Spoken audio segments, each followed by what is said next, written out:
అప్పుడు అక్కడికి వెళ్తే లైఫ్ సెట్ అనుకునేవాళ్ళు. ఇప్పుడు అక్కడ ఉండాలంటే రిస్క్ అంటున్నారు. మారిపోయిన పరిస్థితులతో థ్రెట్ పెరిగిపోయిందా? ఒకవైపు గన్ కల్చర్, మరొకవైపు ట్రంప్ కండిషన్స్ టెన్షన్ పెడుతున్నాయా? అమెరికాలో భారతీయులు క్షణముఖ యుగంగా గడపాల్సిన పరిస్థితి వచ్చిందా? అగ్రరాజ్యంలో ఏంటి అరాచకం? ఒకప్పుడు అమెరికా భూతల స్వర్గం అనేవారు. ఇప్పుడు నిత్య నరకంగా కనిపిస్తోంది. ఒకవైపు అరాచకాలు, మరొకవైపు ట్రంప్ తలతిక్క కండిషన్లు తెగ టెన్షన్ పెడుతున్నాయి. పెద్దన్న ఎప్పుడు ఏ రూల్ బాంబు పేలుస్తాడోనే ఆందోళన అక్కడున్న భారతీయులను వెంటాడుతోంది. దీనికి తోడు నల్ల జాతీయుల అరాచకాలు కలవరపెడుతున్నాయి. వీరి చేతిలో మరో హైదరాబాద్ విద్యార్థి ప్రాణాలు కోల్పోయాడు. ఓవైపు రూల్స్, మరోవైపు గన్ కల్చర్. అమెరికాలో క్షణక్షణం భయం భయం. ఎప్పుడేం జరుగుతుందో, ఎటువైపు ఎవడొచ్చి కాల్చేస్తాడో. అగ్రరాజ్యంలో దారుణమైన పరిస్థితులు, కలవరపెడుతున్న వరుస ఘటనలు. డాలర్ డ్రీమ్స్ ప్రాణాలు తోడేస్తున్నాయా? స్వర్గధామం ఎందుకిలా నరకంగా మారింది? వరుస ఘటనలకు కారణాలేంటి? అమెరికా అంటే భరోసా. అక్కడికెళ్తే లైఫ్ సెటిల్. చదువు కోసం వెళ్ళినా పార్ట్ టైం జాబ్ చేస్తూ బిందాస్గా బతికేయడమే. H1B వీసా ఉంటే తిరుగులేదు. గ్రీన్ కార్డు వస్తే అక్కడే శాశ్వతంగా ఉండటమే. ఇదంతా ఒకప్పుడు. ఇప్పుడు total scene reverse. Dollar dreams గుండెల్లో దడపుట్టిస్తున్నాయి. ట్రంప్ రెండోసారి వచ్చాక నిత్యం టెన్షనే. ఎప్పుడు ఏ బాంబు పేలుస్తాడోనని కలవరమే. కొత్తగా వెళ్లిన వాళ్లకే కాదు, అక్కడ ఎన్నో ఏళ్లుగా ఉంటున్న వారికి కంగారు తప్పడం లేదు. ఎంతో కష్టపడి యుఎస్ వెళ్లినా అక్కడ పరిస్థితులేం బాగాలేవు. చేతిలో H1B వీసా ఉన్నా ఆందోళనలే. రెన్యువల్ టైం వస్తుందంటే దాదాపు ₹1 కోటి కంపెనీ భరిస్తుందా లేదోననే టెన్షనే. స్టూడెంట్స్ వీసాలపై వెళ్లిన వారి కష్టాలు వింటే కన్నీళ్లు ఆగవు. డిపోర్టేషన్తో ట్రంప్ చుక్కలు చూపించారు. పార్ట్ టైం జాబ్లకు ఎసరు పెట్టారు.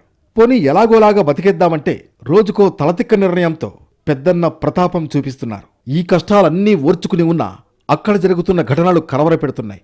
ముఖ్యంగా గన్ కల్చర్ ప్రాణాలు తోడేస్తోంది. ఎప్పుడు ఏ ఆపద ముంచుకొస్తుందో, ఎవడు ప్రాణాలు తీస్తాడోననే భయం మొదలైంది. అమెరికా ఇంత దారుణంగా తయారైందా అనేలా వరుస ఘటనలు కలకలం రేపుతున్నాయి. గన్ కల్చర్కు ఎక్కువగా భారతీయ విద్యార్థులే బలవుతున్నారు. ఇందులో తెలుగు విద్యార్థులు ఉంటున్నారు. ఇలాంటివి తరచూ జరుగుతూ వస్తున్నాయి. ఈ ఏడాదే 6-7 మంది తెలుగు విద్యార్థులు అమెరికాలో కాల్పులకు ప్రాణాలు కోల్పోయారు. ఎన్నో ఆశలతో, ఎంతో కష్టపడి ఉన్నత చదువుల కోసం పేరెంట్స్ పిల్లల్ని అమెరికా పంపుతున్నారు. డాలర్ డ్రీమ్స్, బ్రైట్ ఫ్యూచర్ కోసం ఏటా వేలాది మంది విద్యార్థులు ఫ్లైట్ ఎక్కేస్తున్నారు. ట్రంప్ ఎన్ని రూల్స్ పెట్టినా, కష్టాలు ఎదురైనా అనుభవిస్తూ MS కంప్లీట్ చేస్తున్నారు. అక్కడే మంచి జాబ్లు తెచ్చుకుంటూ సెటిల్ అవుతున్నారు. కానీ అమెరికాలో ఎక్కడ ఎప్పుడు బుల్లెట్ పేలుతుందో తెలీదు.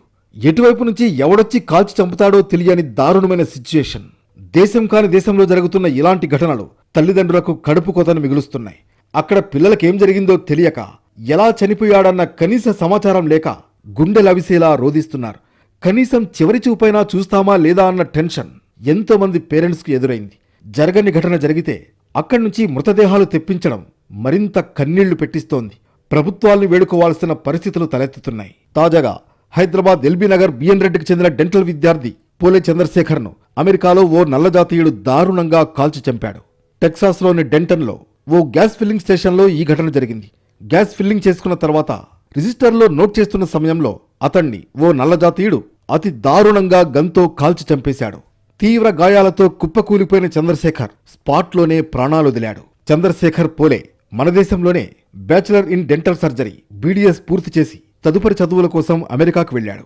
చంద్రశేఖర్ గత సంవత్సరం ఆగస్టు నుంచి GICOలో సీనియర్ డేటా అనలిస్ట్గా పార్ట్ టైం ప్రాతిపదికన జాబ్ చేస్తున్నాడు. అతడు గతంలో 2021 నుంచి 2023 వరకు చెన్నైలో అమెరికన్ ఎక్స్ప్రెస్లో డేటా అనలిస్ట్గా పనిచేశాడు. 2020 నుంచి 2021 వరకు బెంగళూరులోని హిటాచీ ఎనర్జీలో ప్రోగ్రామర్ అనలిస్ట్గా వర్క్ చేశాడు. చెన్నైలో జాబ్ మానేసిన తర్వాత అమెరికాకు వెళ్లాడు. నిజానికి అతను వచ్చే ఏడాది జనవరి లేదా ఫిబ్రవరిలో తిరిగి రావాలని నిర్ణయించుకున్నాడు. ఈలోగానే నల్లజాతీయుడి చేతుల్లో బలవ్వడం కుటుంబ సభ్యులు తీవ్ర ఆవేదన వ్యక్తం చేస్తున్నారు. మా బాబు పోయి 2 సంవత్సరాలు అయిపోయింది. ఇక్కడ డెంటల్ డాక్టర్ అయ్యిండు. అక్కడ PG చేయనికే పోయిండు. PG అయిపోయి 2 years అయిపోయింది. ఇక్కడ ఇంటికి వస్తా 2-3 నెలల్లో అన్నాడు. వాళ్ళ ఫ్రెండ్ ఉంటాడు అక్కడ లోచన అని. వాళ్ళ మమ్మీ డాడీ వచ్చి ఏడుస్తుంటే ఏమైందంటే చెప్పి వాళ్ళు బ్లాక్ వాళ్ళు వచ్చి షూట్ చేసిర్రంట. ఇట్లా అయ్యింది నైటు. స్టేట్ గవర్నమెంట్, సెంట్రల్ గవర్నమెంట్కు ఎవరికైనా సరే అక్కడ ఉన్న మన భారతీయులు ఎవ్వరికి సేఫ్టీ లేదు. వాళ్ళకి సేఫ్టీ చూడాలి. మళ్ళీ నా కొడుకును తొందరగా ఇక్కడ పంపించేటట్టు వాళ్ళని కోరుతున్నారు. చంద్రశేఖర్ మృతిపై ఇప్పటికీ తాము షాక్లో ఉన్నామని అతని సోదరుడు దామోదర్ అంటున్నాడు. అక్కడ అసలు ఏం జరిగిందో తెలియదని ఆవేదన వ్యక్తం చేశాడు. కనీసం చంద్రశేఖర్ డెడ్ బాడీనైనా చివరి చూపు కోసం ఇండియాకు పంపించాలని వేడుకుంటున్నారు కుటుంబ సభ్యులు. దీనికి కేంద్ర రాష్ట్ర ప్రభుత్వాలు సహకరించాలని కోరారు. हमारा भाई को कैसा भी लेके आना, हमारा भाई के पहले अभी जाने वाले इंडियन स्टूडेंट बहुत ऐसा इंस्टेंट्स बहुत जने मर जा रहे, ऐसा कहीं को उसको सेफ्टी कुछ भी रहना ना, इतना छोटे जब से उसको इतना पैदा करके उतना स्कूलिंग कॉलेज पूरा पढ़ाई करके इतना मेहनत करके उसका ड्रीम्स, हमारा भाई बहुत इधर भी BDS करा, डेंटल डॉक्टर था, उधर भी PG उसके डॉक्टर करने के लिए गया. पन के ऐसा होता बोल के हम ड्रीम में भी नहीं सोचा. पन की हमारा सेंट्रल गवर्नमेंट से एक ही ख्वाहिश है कि हमारा भाई को कैसा भी इंडिया लेके आने के लिए हम ख्वाहिश कर रहे हैं. చంద్రశేఖర్ పోలే కుటుంబాన్ని నేతలు పరామర్శించారు. అటు చంద్రశేఖర్ మృతి పట్ల ముఖ్యమంత్రి రేవంత్ రెడ్డి విచారం వ్యక్తం చేశారు. మృతుల కుటుంబానికి తన సానుభూతిని తెలియజేశారు. బాధితుల కుటుంబానికి అండగా ఉంటామని హామీ ఇచ్చారు. మృతదేహాన్ని తిరిగి తీసుకురావడానికి తమ ప్రభుత్వం అన్ని విధాలా సహకరిస్తుందని చెప్పారు. చంద్రశేఖర్ మృతికి భారత కాన్సులేట్ జనరల్ హ్యూస్టన్ ఒక ట్వీట్లో సంతాపం వ్యక్తం చేసింది. ఇప్పుడే కాదు, గతంలోనూ ఇలాంటి ఘటనలు జరిగాయి. పై చదువుల కోసమని, ఉద్యోగాల కోసమని విదేశాలకు వెళుతున్న కొందరు అక్కడ జరిగే కాల్పులకు బలవుతున్నారు. రోజురోజుకు ఇలాంటి ఘటనలు పెరుగుతున్నాయి. డాలర్ మోజులో పడి అమెరికాకు వెళితే ఇప్పుడు ప్రాణాలే పోయే పరిస్థితి వస్తోంది. నిజానికి అమెరికాలో ఇప్పుడు పరిస్థితి మరీ దారుణంగా ఉంది. ఇటీవలి కాలంలో గన్ కల్చర్ బాగా పెరిగిపోయింది. ఈ కల్చర్ ఇప్పుడు ప్రాణాలు తీస్తోంది. అమెరికాలో ఉద్యోగం కోసం బయటకు వచ్చినా తిరిగి ఇంటికి వెళ్లే వరకు ప్రాణాలు సేఫ్గా ఉంటాయో లేదో తెలియని పరిస్థితి నెలకొంది. మరికొందరు గన్ కల్చర్కు బలవుతున్నారు. మన విద్యార్థుల పట్ల అక్కడి నల్ల జాతీయులు మరీ అమానుషంగా ప్రవర్తిస్తున్నారు. కొన్ని సందర్భాలలో ఇంట్లోకి వచ్చి మరీ కొట్టి దోచుకుని పోతున్నారు. మరికొన్ని సందర్భాల్లో రోడ్డు మీద కనబడితే చాలు దాడులకు తెగబడుతున్నారు. అమెరికా అంటే ఒకప్పుడు స్వర్గధామం, కానీ ఇప్పుడు నరకప్రాయం. అడుగడుగునా కష్టాలే. ఓవైపు ట్రంప్ పీడిస్తుంటే ఇంకోవైపు నల్ల జాతీయుల అరాచకాలు పెచ్చుమీరుతున్నాయి. చదువు ఉద్యోగం సంగతేమో కాని ప్రాణాలు ఉంటే చాలు బాబోయ్ అనేలా పరిస్థితి మారుతోంది. ఈ మధ్య తరచూ జరుగుతున్న ఘటనలు అక్కడున్నోడనే కాదు, ఇక్కడ ఉన్నవాళ్లను సైతం కలవరపెడుతున్నాయి. ఇప్పుడే కాదు, ఇలాంటి ఘటనలు తరచూ జరుగుతున్నాయి. ప్రతి ఏటా ఎందరో భారతీయులు, ముఖ్యంగా తెలుగు వాళ్లు కాల్పులకు బలైపోతున్నారు. ఈ ఏడాది ఇప్పటిదాకా 6-7 మంది ఇండియన్స్ కాల్పులు, గొడవల్లో ప్రాణాలు కోల్పోయారు. అగ్రరాజ్యంలో నల్ల జాతీయులు దారి దోపిడీలు పెరిగిపోతున్నాయా? ఇందుకిలా చెలరేగిపోతున్నారు? మారిన పరిస్థితులతో మరింత థ్రెట్ పెరిగిందా? అమెరికాలోని గన్ కల్చర్, ఘర్షణల వల్ల తరచూ భారతీయులు, ముఖ్యంగా తెలుగు విద్యార్థులు బలవుతున్నారు. కొన్ని వారాల క్రితం మహబూబ్ నగర్కు చెందిన యువకుణ్ణి అమెరికా పోలీసులు పొట్టన పెట్టుకున్నారు. మహబూబ్ నగర్లోని బీకే రెడ్డి కాలనీకి చెందిన ప్రభుత్వ ఉపాధ్యాయులు హసనుద్దీన్, ఫర్జానా బేగం దంపతుల కుమారుడు మహమ్మద్ నిజాముద్దీన్ను గత నెల 3న అమెరికాలోని కాలిఫోర్నియా శాంటా క్లారా ఏరియాలో పోలీసులు కాల్చి చంపారు. నిజానికి తనతో పాటు గదిలో అద్దెకుంటున్న రూమ్మేట్తో ఏసీ విషయంలో గొడవపడ్డాడు నిజాముద్దీన్. వారి గది నుంచి శబ్దాలు రావడాన్ని గమనించిన చుట్టుపక్కల వాళ్లు పోలీసులకు సమాచారం ఇచ్చారు. పోలీసులు వచ్చే సమయానికి నిజాముద్దీన్ చేతిలో కత్తి ఉండడంతో అతన్ని హెచ్చరించారు. అదే సమయంలో నిజాముద్దీన్పై 4 రౌండ్ల కాల్పులు జరిపారు. ఆ కాల్పుల్లో నిజాముద్దీన్ అక్కడికక్కడే మరణించాడు. ఈ ఘటనను కర్ణాటకకు చెందిన ఒక విద్యార్థి నిజాముద్దీన్ తండ్రి హసనుద్దీన్కు ఫోన్ చేసి చెప్పడంతో విషయం ఆలస్యంగా వెలుగులోకొచ్చింది. నిజాముద్దీన్ 2016లో MS చేయడానికి అమెరికా వెళ్లి 9 ఏళ్లుగా అక్కడే ఉంటున్నాడు. మొదట ఓ ప్రైవేట్ కంపెనీలో పనిచేసిన అతను చనిపోయే ముందు దాకా గూగుల్ కంపెనీలో పనిచేసినట్లు కుటుంబ సభ్యులు చెబుతున్నారు. వీసా గడువు ముగిసినా పొడిగింపు కోసం ప్రయత్నం చేస్తూ జాబ్ చేశాడు. ఆగస్టు చివరి వారంలో తల్లిదండ్రులతో మాట్లాడిన అతడు త్వరలో ఇండియాకు వస్తానని చెప్పాడు. అంతలోనే కొడుకు మరణవార్త వినాల్సి వచ్చిందని ఆ తల్లిదండ్రులు కుమిలిపోతున్నారు. తన కొడుకు 2016లో అమెరికా వెళ్లాడని తండ్రి హసనుద్దీన్ తెలిపారు. ఫ్లోరిడాలో 2 ఏళ్లు చదువుకున్న తర్వాత ఏడాది పాటు వెతకగా జాబ్ వచ్చిందన్నారు.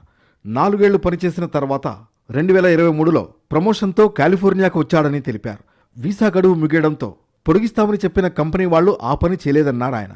ప్రభుత్వ అనుమతితో 6 నెలలుగా అక్కడే ఉంటున్నాడని తెలిపారు. అయితే అమెరికన్లైన రూమ్మేట్లు తరచుగా పని విషయంలో మానసికంగా వేధించడం, ఏసీ బంద్ చేస్తూ ఇబ్బంది చేస్తూ ఉండడంతో గొడవ జరిగిందని అంటున్నారు.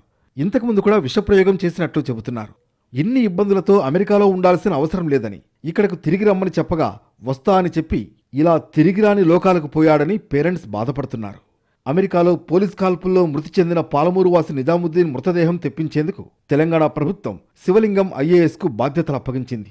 GAD ద్వారా కేంద్ర విదేశాంగ శాఖ, ఎంబసీలతో లైజనింగ్ చేసి సెప్టెంబర్ 28న మృతదేహాన్ని స్వదేశానికి తెప్పించి కుటుంబ సభ్యులకు అప్పగించారు. అదే రోజు అంత్యక్రియలు నిర్వహించారు. 3 వారాల క్రితం అమెరికాలోని డాలస్లో భారత సంతతికి చెందిన వ్యక్తిని దారుణంగా హత్య చేశాడు ఓ యువకుడు. ఆయన కుటుంబ సభ్యులు చూస్తుండగానే అతడి తల నరికి చంపేశాడు. ఓ వాషింగ్ మిషన్ విషయంలో వారిద్దరికీ వాగ్వాదం జరిగింది. ఈ క్రమంలో మొదట కత్తితో పొడిచి ఆపై తలను నరికి చెత్తకుప్పలో పడేశాడు నిందితుడు. మృతుడిని కర్ణాటకకు చెందిన నాగమల్లయ్యగా గుర్తించారు. కర్ణాటకకు చెందిన నాగమల్లయ్య అమెరికాలోని డాలస్లో మేనేజర్గా పనిచేస్తున్నాడు. అతడు పనిచేసే చోటే నిందితుడు మార్టినెస్ కూడా పనిచేస్తున్నాడు. ఉదయం డాలస్లోని డౌన్టౌన్ సూట్స్ మోటల్లో గదిని శుభ్రం చేస్తుండగా విరిగిపోయిన వాషింగ్ మెషీన్ను వాడొద్దని మార్టినెస్కు మల్లయ్య సూచించాడు. ఈ విషయాన్ని మల్లయ్య డైరెక్ట్గా చెప్పకుండా మరో మహిళా ఉద్యోగితో చెప్పించడంతో మార్టినెజ్ తీవ్ర ఆగ్రహానికి గురయ్యాడు. ఈ క్రమంలో వీరిద్దరి మధ్య తీవ్ర వాగ్వాదం జరిగింది. ఆవేశంలో ఊగిపోయిన మార్టినెజ్ మల్లయ్యపై కత్తితో చాలాసార్లు పొడిచాడు. తీవ్ర గాయాలైన మల్లయ్య అక్కడి నుంచి పారిపోవడానికి ప్రయత్నించాడు.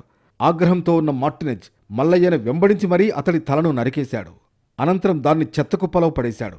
ఈ గొడవంతా మల్లయ్య భార్య, కుమారుడి ముందే జరిగింది. వారు గొడవను ఆపేందుకు ప్రయత్నించినప్పటికీ సద్దుమణగలేదు. మల్లయ్య మృతితో ఆయన కుటుంబ సభ్యులు గుండెలవిసేలా రోధించారు. మల్లయ్యపై దాడికి పాల్పడ్డ వ్యక్తికి గతంలో నేర చరిత్ర ఉందని పోలీసులు గుర్తించారు. ఆటో దొంగతనం వంటి పలు కేసుల్లో అరెస్టయ్యాడని తెలిపారు. అమెరికా గన్ కల్చర్కు ఇండియన్స్ బలవుతూనే ఉన్నారు. ఉన్నత చదువుల కోసం వెళ్లిన ఇండియన్స్ ఏదో పార్ట్ టైం జాబ్ చేసుకుంటూ స్టడీస్ కంప్లీట్ చేస్తూ ఉంటారు. ఇదే అక్కడి యువతకు కడుపు మంటగా మారుతోంది. ఈ ఏడాది జనవరిలో దుండగుడి కాల్పులకు హైదరాబాద్ చైతన్యపురికి చెందిన రవితేజ చనిపోయాడు. మాస్టర్స్ చదివేందుకు 2022లో అతడు అమెరికాకు వెళ్ళాడు. ఇక మార్చిలో అమెరికాలోని మిల్వాంకీ, విస్కాన్సిన్ సిటీలో నివాసం ఉంటున్న తెలంగాణకు చెందిన ప్రవీణ్ కాల్పులకు ప్రాణాలు వదిలాడు. షాద్నగర్ నియోజకవర్గం కేశంపేట మండల కేంద్రానికి చెందిన గంప ప్రవీణ్ మార్చి 5న తెల్లవారుజామున మృతి చెందాడు. ఉన్నత చదువుల కోసం అమెరికా వెళ్లి అక్కడ ఎంఎస్ సెకండ్ ఇయర్ చదువుతూ పార్ట్ టైంగా స్టోర్లో జాబ్ చేస్తూ ఉండేవాడు ప్రవీణ్. డ్యూటీ నుంచి వస్తుండగా దుండగులు కాల్పులు జరపడంతో చనిపోయాడు. అదే నెలలో భారత్కు చెందిన ఓ తండ్రి కుమార్తె అమెరికాలో కాల్పులకు ప్రాణాలు కోల్పోయారు. వర్జీనియాలోని ఓ డిపార్ట్మెంటల్ స్టోర్లో ఓ దుండగుడు జరిపిన కాల్పుల్లో అక్కడ పనిచేస్తున్న ఊర్మి, ఆమె తండ్రి ప్రదీప్ పటేల్ మృతి చెందారు. భార్య, కుమార్తెతో కలిసి 6 ఏళ్ల క్రితం ప్రదీప్ పటేల్ గుజరాత్ నుంచి అమెరికా వెళ్ళాడు.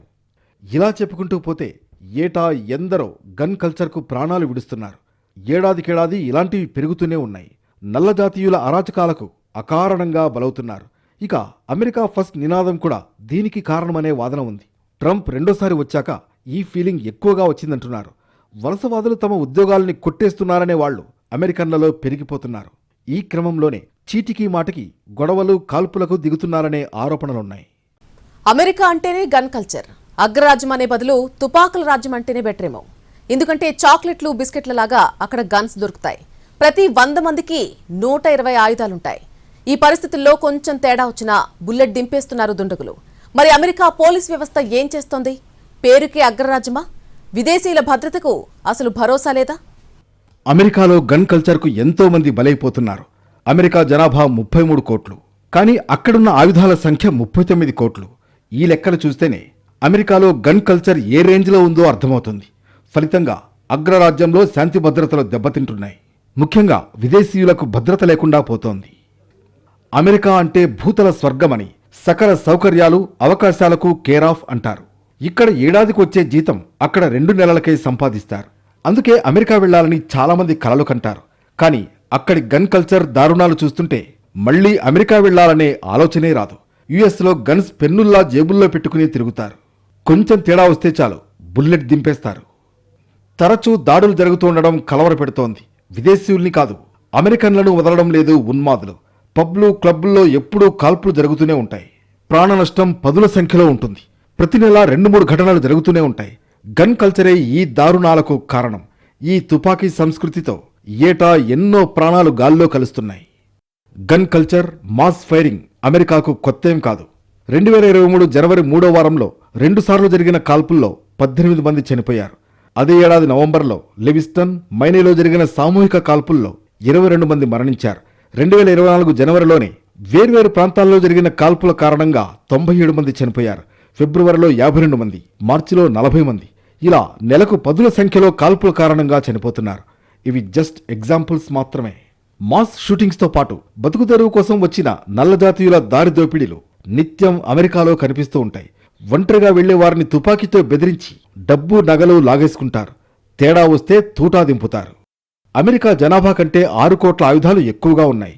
అంటే ప్రతి 100 మంది దగ్గర 120 ఆయుధాలు ఉన్నాయి. ఈ మాట వింటేనే అక్కడ ప్రజల్లో వణుకు పుడుతోంది. సామాన్యులే కాదు, అప్పట్లో ట్రంప్ పైనే కాల్పులు జరిగాయంటే ఈ పరిస్థితి ఎలా ఉందో అర్థమవుతుంది. పేరుకే పెద్ద దేశం, కానీ శాంతి భద్రతల్లో పూర్. అక్కడున్న ఇండియన్స్, ఇతర దేశస్థులు ప్రాణాలు అరచేతిలో పెట్టుకుని జీవించాల్సిందే. 1968, 2017 మధ్య అమెరికాలో కాల్పుల కారణంగా సుమారు 15 లక్షల మంది మృతి చెందారని ఓ సర్వే చెబుతోంది. US centres for disease control and prevention ప్రకారం 2020లోనే అమెరికాలో 45,000 మందికి పైగా తుపాకీ తూటాలకు ప్రాణాలు కోల్పోయారు. ఇందులో హత్యలతో పాటు ఆత్మహత్యలు ఉన్నాయి. గన్స్ కలిగి ఉండడమే ఈ దారుణాలకు కారణమట. జాత్యహంకారం కూడా అమెరికాలో హింసకు కారణం. అమెరికాలో పుట్టి పెరిగిన వారిని తెల్లజాతీయులు, వలస వచ్చిన వారిని నల్లజాతీయులని చిన్నచూపు చూస్తారు. అమెరికన్ ఇంటెలిజెన్స్ వ్యవస్థ లోకల్ విషయాలను పెద్దగా పట్టించుకోదు. అంతేకాదు, అమెరికా ఎప్పుడూ ఇతర దేశాల అంతర్గత వ్యవహారాల్లో తలదూర్చుతూ పెత్తనం చెలాయిస్తోంది. దీంతో ఇంటర్నల్ క్రిమినల్స్ను పెద్దగా పట్టించుకోదు పోలీస్ వ్యవస్థ. Federal Bureau of Investigation, detective, crime scene investigation, local police, federal agents, ఇలా దాదాపు 20 రకాల పోలీసులు అమెరికాలో ఉంటారు. అయినా కూడా శాంతి భద్రతలను కంట్రోల్ చేయలేకపోతున్నారనే విమర్శలున్నాయి. కొన్నాళ్లుగా అగ్రరాజ్యంలో గన్ కల్చర్ విచ్చలవిడిగా పెరుగుతోంది. ఫలితంగా ఎందరో విదేశీయులు బలయ్యారు. ముఖ్యంగా వీరిలో భారతీయులే ఎక్కువగా ఉంటున్నారు. మన విద్యార్థుల పట్ల అక్కడి నల్లజాతీయులు మరీ అమానుషంగా ప్రవర్తిస్తున్నారు. కొన్ని సందర్భాలలో ఇంట్లోకి వచ్చి మరీ కొట్టి దోచుకుంటున్నారు. మరికొన్ని సందర్భాలలో రోడ్డు మీద కనబడితే చాలు దాడులకు దిగుతున్నారు. అకారణంగా ఎంతో మంది ఇండియన్స్ను పొట్టన పెట్టుకుంటున్నారు. గన్ కల్చర్ ఇలా భయపెడుతుంటే మరోవైపు ట్రంప్ రూల్స్ కొరడా ఇంకోలా కలవర పెడుతోంది. వచ్చి రాగానే డిపోర్టేషన్తో దడ పుట్టించారాయన. ఆ తర్వాత వరుస నిర్ణయాలు విదేశీయులను ఇబ్బంది పెడుతూనే ఉన్నాయి. తాజాగా H1B వీసాలపై పెట్టిన ఆంక్షలతో ఎన్ఆర్ఐలు, ఎంఎస్ చదువుల కోసం వెళ్లిన విద్యార్థుల్లో అలజడి మొదలైంది. ఇక్కడున్న పేరెంట్స్కు టెన్షన్ తప్పడం లేదు. ఎన్నో వందల ఐటీతో పాటు ఇతర రంగాల్లో ఓపీటీ, స్టెమ్ ఓపీటీల అనంతరం అమెరికా కంపెనీల్లో ఉద్యోగాలు సాధించారు. ఆ తర్వాత H1B వీసాలు కూడా పొందారు. కొందరు గ్రీన్ కార్డును సైతం సొంతం చేసుకున్నారు.